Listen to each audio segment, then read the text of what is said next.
Damos inicio a nuestra conversación central y para nosotros siempre una distinción tener la oportunidad de comentar la actualidad, escuchar su visión acerca de estos temas de la agenda política. Aníbal Díaz, dirigente del Partido Revolucionario Moderno. Hermano, buenas noches. Y de verdad Sí. que me siento muy cómodo, me siento entre mi generación y entre hermanos de generación. Así mismo, y nosotros nos sentimos mucho mejor porque hablar con Aníbal Díaz, pues uno no se cohíbe, no se coarta, uno puede preguntarle muchísimas cosas de una forma clara y sencilla. Y quisiéramos de entrada, Aníbal, conocer tu parecer acerca de esto que ha estado ocurriendo en el PRM, cómo pues ha variado una agenda, el supuesto acuerdo entre los dos de liderazgo de Luis Abinader e Hipólito Mejía para la Secretaría General y al mismo tiempo la presidencia de ese partido. Fíjense, los acuerdos son instrumentos válidos, expeditos de la democracia. La democracia se construye y se fortalece en sí misma a través de los procesos de consensuación y de acuerdos. Yo pienso que, en principio, vemos bien cualquier ejercicio que procure entendimientos. Sin embargo, no puede haber un acuerdo que sea fuerte y que sea sano sin que ese acuerdo implique a todas las partes que va a afectar ese acuerdo. Y la verdad es que el liderazgo de este partido, expresado mayormente en el expresidente Hipólito Mejía y Abinader, también debe pues, hilar en esa vibra sensible que se da en la institucionalidad partidaria. Este es un partido joven, un partido reciente, que viene de todas y cada una de las diferentes situaciones que vivimos en el PRD, que tiene necesariamente un compromiso con la sociedad dominicana de hacer este primer ejercicio democrático de convención, hacerlo prístino, legítimo y que no resulte con diferencias. Y la verdad es que en el caso, por ejemplo, de la Secretaría General, uno puede pues entender que hay amplios niveles de consenso, más que los acuerdos en razón de la candidatura de Carolina, puesto que tiene ella capacidad de conectividad, con núcleos interesantes de la sociedad que nos permiten ir construyendo más de lo que la gente quiere del Partido Revolucionario Moderno. Sin embargo, en el caso de la presidencia del partido, pienso que debió tenerse mayor nivel de prudencia, de maduración de las ideas y de coherenciación de esos acuerdos con la figura del actual presidente del Partido Revolucionario Moderno, don Andrés Bautista García. Porque cuando se verifica la especie, se entiende, conforme a lo que se circula, de que con él se buscó no decirle que no decirle que sí, no vale la cara. Yo creo que eso no fue correcto. Don Andrés Bautista viene del PRD como todos nosotros, pero viene a tener las posiciones más privilegiadas.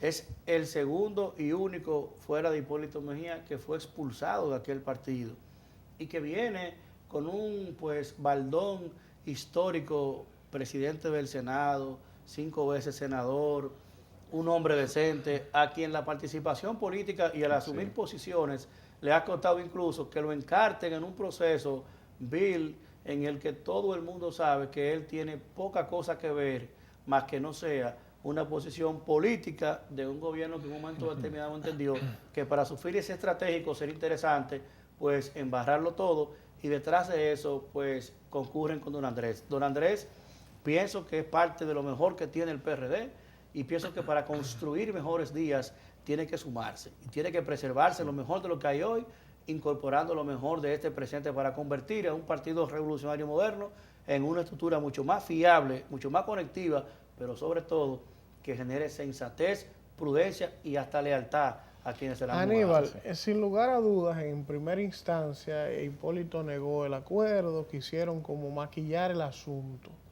Pero lo que ha devenido con el pasar de los días es evidente por múltiples razones que sí se llegó a un acuerdo. Ahora bien, nadie cuestiona, ni dentro ni fuera del PRM, las condiciones individuales como individuos, tanto de José Ignacio como de Carolina. Eso no está en discusión. Ahora, en mi caso, has planteado que en el caso de Carolina por múltiples razones sería beneficioso. Pero yo me pregunto, partiendo de la experiencia adquirida de procesos, de derrotas electorales, de la esencia del PRM, donde todo el mundo tiene derecho a hablar, a la democracia, y eso es lo que siempre se ha defendido con gallardía, y quizás muchas de las razones por las que no han logrado ganar. Tú imponer a Carolina, que tal vez tiene todas las condiciones del mundo, las relaciones, pero no tiene otro ingrediente político más allá de ser la hija de Hipólito, con relación a otros dirigentes de larga data, de trabajo, de muchísimas cosas. ¿No puede traer, Aníbal, estos conflictos? Yo pienso que siendo sensato, justo, en una valoración pues apreciable de la situación, yo creo que no, yo creo que ella tiene condiciones más allá de las que usted ha enunciado y creo que aporta. Creo que también en gran medida el referente personal ayuda. Yo creo que en la forma de que vayamos presentándonos cada vez con mayores niveles de solvencia social, personal, familiar, incorporando ello y llevándolo hacia los perfiles públicos, esto ayuda. La imposición de nadie es buena, ni la de Cristo hacia sus discípulos. Tiene que ser el liderazgo, tiene que venir como resultado de votos. Y yo creo que ella lo está haciendo, está yendo a buscar sus votos. Lo que sí yo le digo es que en el caso particular de ponderaciones personales, todos los que están en este momento bailoteándose son gente con la capacidad y las condiciones. Aquí hay un tema de arbitraje, de quién va a hacer el equilibrio. Porque no solo se trata de la lucha, de tendencia, de grupo, de quién será candidato. No.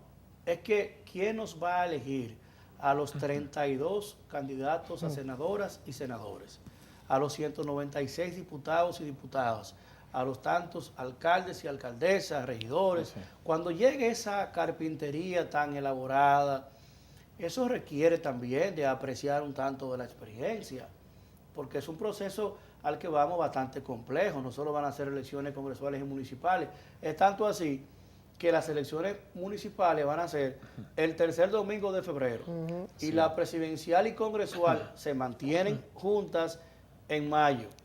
Todavía todas esas cosas no las maneja bien la gente. Entonces yo creo que el tema del arbitraje, del equilibrio, los grupos que deben al final propender en fortalecer y dinamizar los partidos, tienen que cuidar en esa línea invisible entre los grupos y esa línea de institucionalidad. ¿Quién es el que va a tenerla en sus manos? Es ser el juez en un momento X o Y, para poder arbitrar con prudencia. Que no sea un árbitro sesgado por un grupo, porque las condiciones personales de nadie están en discusiones, sino las condiciones políticas para hacer un referente de mediación frente a ese proceso tan vasto que nos viene a poco más de un año. Estaremos ya frente a ese escenario. Ahí es que yo entiendo que que debe preservarse la figura de don Andrés. Yo pienso que acompañado con ella hacemos una bonita renovación, incorporado con vicepresidentes jóvenes, con calidad, con gente como el propio Andrés Lugo, que juegue un rol en el nuevo proceso que tendrá que pasar una vez pase la convención, jugando una presidencia en funciones, jugando una secretaría política importante. Yo creo que hay una cantidad importante de talento. Jeanilda Vázquez, hay gente con muchas condiciones, porque debemos ir como un equipo. Pero en el caso de él, yo creo que fundamentalmente hay una lectura clara de cómo debe la gente apreciarnos respecto al tema del sacrificio y sobre todo a la solvencia política para arbitrar esos procesos electorales. Así mismo. Bueno, decidiste escribiste tu candidatura a la vicepresidencia del PRM en este proceso. Quisiéramos conocer las razones que te motivaron a hacerlo y ya de antemano el trabajo que has estado realizando para lograr ese objetivo. Fíjense, yo pienso que nosotros tenemos que ver el proceso del 20, verlo ahora. Yo creo que estamos frente a un gobierno que, independientemente de que presenta un retroceso en sus niveles de apreciación popular, es un gobierno menos apreciado, menos crédito el que tiene hoy que el que tenía hace un año, pero es un gobierno que aún así es fuerte. Y es un partido, el del gobierno, también fuerte. Entonces, frente a eso, hay que colocar los esfuerzos de cara a fortalecer la institución, a terminar de darle el branding necesario a la marca PRM y en función de eso asumir nosotros, como lo hemos estado haciendo, de hecho yo lo soy, vicepresidente del PRM, continuarlo en una dinámica de fortalecer la comunicación política inteligente, en una oposición política fluida, que la sociedad pueda vernos en la capacidad de interactuar, de tener diferencias, pero también de aportar soluciones y de generar calidades y cualificarnos como dirigentes y dirigentas para que no solo nos vean como capaces de ser opositores, sino también de ser opción de gobiernos, de que la gente entienda que habemos personas aquí con la capacidad de poder mañana acompañar a quienes intenten ser presidentes de la República a través del PRM, que podamos acompañarlo en un ejercicio de gobierno que nos permita hacer ya un gobierno mucho más inteligente, haciendo un crossover a esa política de hoy, que se expresa a través de unos tiempos de orientación como este, en lo que usted puede ver cómo hay un relevo natural, con capacidad, con una buena presentación y con un marco de respeto en la expresión de las ideas. Yo pienso que hacia allá tiene que dirigirse el PRM y con ello construir un gran puente de inicio que no es solo con el PRM, que sea la estructura fundamental, que galvanice ese sentimiento de oposición que reclama a todo pulmón una parte importante del país, para que entonces asumamos a los verdes, asumamos a esas otras expresiones sociales y juntos todos hagamos un gran polo opositor que pueda enfrentar con éxito al PLD y al gobierno. Tenemos que irnos a un contacto de publicidad. A regreso seguiremos hablando de política, pero también yo quisiera conocer, aprovechar la presencia de Aníbal Díaz, porque hemos tenido la oportunidad de conocer al dirigente político, joven, al licenciado en Derecho, al abogado, al empresario, pero en esta oportunidad pues Aníbal tiene una responsabilidad en la alcaldía del Distrito Nacional. A ver cómo van las cosas por allí. Y que nos cuente un poco de su experiencia y esa responsabilidad, Aníbal, pues, una posición que tiene que ver con el espacio público. Pausa así, medio ¿Qué tú eres, cogidita? Mire, yo pienso que hay que venir a hacer la gloria y ser glorioso. Lo dijo. Ahora la pausa y regresamos.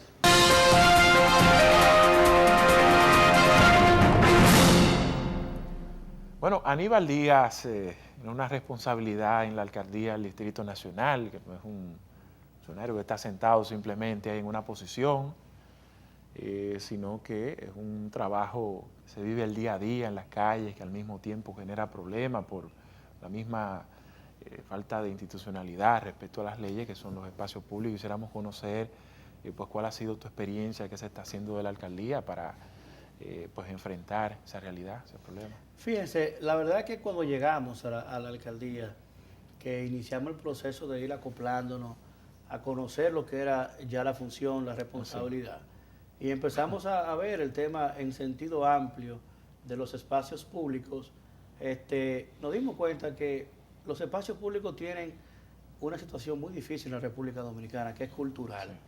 El dominicano tiene un sentido de propiedad extendido de lo suyo a lo que cree que es suyo.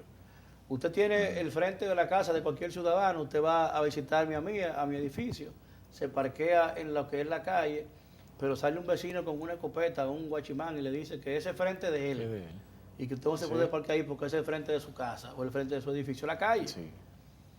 Pero también usted encuentra con que el pasivo social acumulado que tiene la República Dominicana, con una gran cantidad de dominicanas y dominicanos y también de extranjeros, hace del trabajo informal uno de los principales medios y métodos de subsistencia. Y al final esa línea se va engrosando. Y usted se encuentra, como por ejemplo encontramos nosotros en la Máximo Gómez con Obando, que ahí había un campamento de 326 personas, donde no había manera de la gente transitar. Era el tercer punto de contaminación de impacto que tenía la ciudad. El primero la Duarte con París. Y el segundo era el 9, que también lo pudimos resolver. Y el tercero, kilómetro 9 de la Duarte. Y el tercero era ese. Ese con un componente importante, y es que ese tiene un componente mafioso. Ahí habían 326 personas que vendían ahí, pero que había unos dominicanos que le cobraban por vender ahí 100 pesos diarios a cada uno de esos dominicanos, de esos extranjeros. lo que te llevaba a un negocio Una extorsión. mensual de 950,000 pesos mensuales. Oh, fresco. Esa mafia Sí. la desbarató esta administración. Y ahí no hay un solo remanente de eso. Eso nos costó meses de trabajo, primero de socialización y luego pues de ejecución. Y así lo hemos estado haciendo en múltiples pues sectores y áreas del país. En la circunscripción número 1, una de las principales afectaciones de espacio público se dan entonces distintas. Según la demarcación, la incidencia es de una naturaleza distinta en función del recurso económico. Claro. Aquí quienes más violan el espacio público son los constructores. Porque usted encuentra que están haciendo una torre, que resulta que ellos rompen las aceras y proscriben la acera durante los 18 o 24 meses que dure el proceso de construcción de su torre. Cuando van a terminar la torre, entonces que ellos tiran el hormigoncito, la jardinera famosa que hacen, y quieren entregarle a su adquiriente sus aceras bonitas, pero después de 2 años que no había acera. El alcalde instruyó un proceso de recuperación de esos espacios. ¿Y qué hicimos? Que nos pasamos 3 meses hablando. Luego de los 3 meses, entonces iniciamos a fiscalizar eso. Sí. Y debo decirte que lo que era solo una práctica que procuraba fiscalizar ha sido ya constituido como también un nicho económico de la ciudad.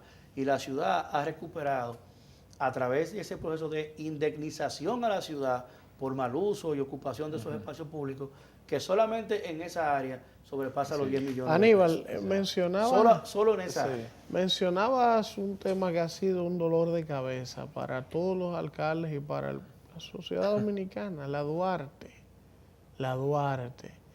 la histórica Duarte con París. Y me viene, no hay manera, Aníbal, de limpiar la Duarte, de que desaparezcan en su bonero, de que sean reubicados, porque en un momento se hizo un mercado y que para que ellos estuvieran adentro no hubo forma y volvieron y se salieron. ¿Qué es lo que se va a hacer con esa avenida tan importante, esa arteria? Porque aunque las principales tiendas se han movido a los malls, se han ido de ahí, sigue siendo una arteria importantísima. Así es. La movilidad social que ha generado el crecimiento económico desproporcionado que ha tenido el país, porque si bien hemos crecido, no ha sido con proporcionalidad, no ha sido equitativo, ha hecho que hoy estos malls de la ciudad céntrica nos tengan a nosotros como clientes, pero esas tiendas de esa área tienen sus clientes, y muchos de hecho. Entonces, ahí hay un plan más ambicioso. El principal problema es cultural, más que todo es cambiar la mentalidad de la gente. Entonces se está preparando un convenio que prontamente ya el alcalde de hecho ha dicho algunas pinceladas, él lo anunciará con más detalle, donde se hará un pacto social con el gobierno de Guayaquil, la ciudad de Guayaquil, en Ecuador, que tenía una situación igual a la que tenemos nosotros, quizás peor en algunos casos, y pudieron enfrentarlo y solucionarlo haciendo un proceso de cambiar la mentalidad del buhonero. Va a generarse un pacto en el cual la alcaldía, el señor alcalde va a llevar una cantidad importante de esos líderes del sector buhonero, van a ir a Guayaquil, van a ver la experiencia juntos con buhoneros de allá, van a ver todo lo que eso implica, cómo le cambió la vida, para que no se resistan al cambio de lo que viene. Y luego de eso entonces va a anunciarse un plan sumamente ambicioso, sumamente interesante, que va a cambiar toda la periferia de ese sector, porque decimos Duarte con París, pero son una serie de calles adyacentes que ya hemos recuperado algunas. Por ejemplo, hemos recuperado la calle Ravelo, la calle Caracas, una parte importante de la José Martí.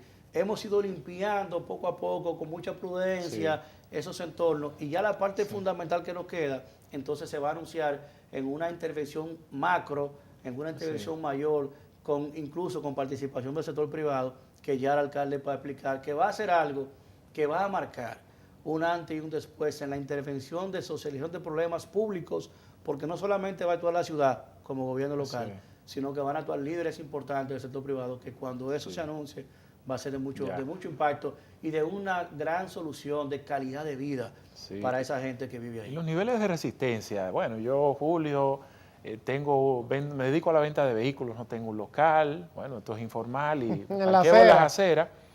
yo sé que esto es ilegal, pero yo soy un padre de familia. Si llega Aníbal Díaz y su brigada, están cometiendo un abuso porque yo no estoy robando, etcétera, etcétera. ¿Y cómo ustedes Miren, están logrando eso enfrentar esas hablarlo cosas, entre verdad? gente joven es más fácil. Sí, Porque ustedes y gente joven como ustedes que saben lo que es producir, es muy difícil. Porque como tú llegas a desocupar un área, tú estás desocupando a un infeliz que tiene 20, 30 años viviendo de eso, que levantó familia con eso. A veces hay muchachos que son hijos de otros que estuvieron ahí y heredaron el punto. exacto. Sí, de la Heredaron el empanada, punto. del Pero hay asunto. otros, como un caso muy particular que ustedes pudieron ver en la costa del Caribe, Ay, sí. ahí frente a Casa Sí. España, que el hombre No, hizo estábamos una mudados ahí. casucha con canas y ese señor lo hemos sacado 3 veces. Pero ¿qué resulta?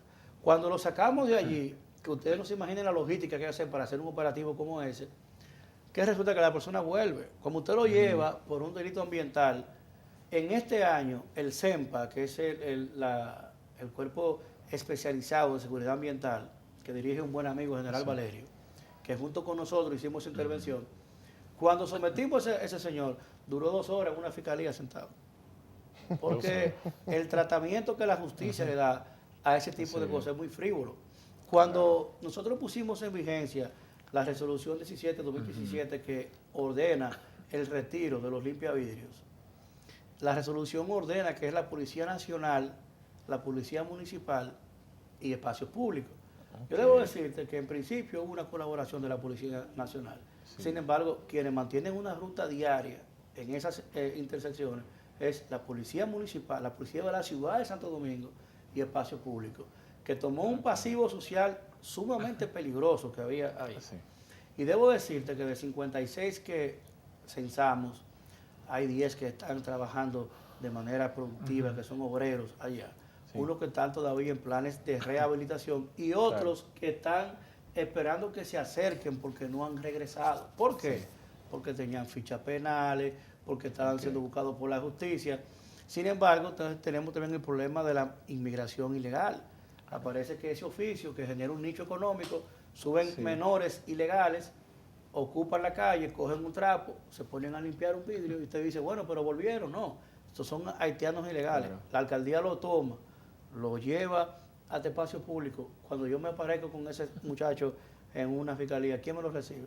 Aníbal, no hay papeles, no mira hay algo. documentos. Finalmente Tenemos que, sí. bueno, vamos a hacerla breve. Y también sí. el Centro de Migración y de Deportación de Inmigrantes, como son menores de edad, tampoco lo puede deportar. Ok, Sí, mismo. vamos a Sería- hacerle bueno, dos. saber No en una. Dos ¿verdad? en una, Yo breve. quiero conocer la posición porque hemos visto que, bueno, ya todos los aspirantes han hablado, han expresado, ¿verdad?, su visión y todo, pero siempre les preguntan el tema de David Collado, reconociendo el liderazgo de David y que por qué no lo han visto fijar una posición con relación al apoyo de un candidato. Pues va en la misma línea. Exacto, Es sí. la que yo quiero. Espérate, va ahí mismo, para que tú le respondas y me respondas a mí, porque Sí. es con lo mismo, más o menos.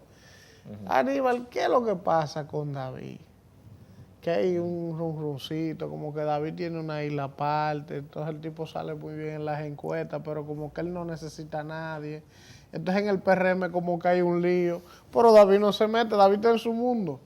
Entonces todo el mundo habla, todo el mundo opina y David en su mundo. ¿Qué es lo que pasa con eso? Mire, lo que pasa es que desde el 16 de agosto del año 2016, el ciudadano David Collado es el alcalde de la ciudad de Santo Él Domingo. está concentrado en su Y el alcaldía. alcalde de la ciudad de Santo Domingo, de quien yo soy amigo, no solamente colaborador, yo te puedo decir que yo tenía y tengo mucho cariño por el amigo. Pero yo tengo una admiración deslumbrante por la capacidad de trabajo, por el nivel de entrega, por la honorabilidad, por la nobleza que ha desarrollado el alcalde de la capital. David ha entendido, el señor alcalde ha entendido que su obligación es con la ciudad de Santo Domingo primero que todo, que le dio la oportunidad a un hombre joven que te representa a ti, que nos representa a ti, a mí, a todos los jóvenes, que si él falla, falla una generación. Y mientras muchos compañeros tienen todo el tiempo suficiente, lo cual lo hacen muy bien y lo emplean por completo a la actividad política, el alcalde de la ciudad no tiene ese tiempo y los problemas de la ciudad no duermen. Heredamos una ciudad que tenía un contrato de basura privado, que tenía un contrato de cobro interno privado, que tenía 14 años, que los recursos de la alcaldía llegaban primero a una cuenta externa y luego llegaban un mes después al ayuntamiento. Y eso se enfrentó solapadamente, tranquilo, con prudencia, sin ruidos, y desde hace ya pues un año se cobra de manera interna. Cobramos más sin tener que pagarle a nadie. Hemos revolucionado y recuperado 19 parques que estaban abandonados. Hemos recuperado la autoridad en términos de espacio público. Hemos recuperado la honorabilidad, el nombre de un policía municipal con uniforme, con cualificación. Tenemos un alcalde que está todos los días en la calle, en medio del corazón de la gente. Y la verdad es que esas obligaciones diarias importantísimas que van confluyendo en prepararlo para seguir pues llevando bien los destinos de la ciudad y hacer un gobierno de la ciudad decente, compartido, eficiente, no permite que pueda hacer al mismo tiempo también un político ni fijar posición, si está Profesor, con Carolina, si está profesor, con... ¿Eh? Esto es un speaker, esto se acabó, señores, no tenemos tiempo para nada, Señores, pero muchas con un gracias. vocero como Aníbal, el candidato no tiene que hablar, o fresco. Nos vemos el Bueno, lunes, si muchísimas Dios lo gracias. permite. Feliz noche. Sí, gracias.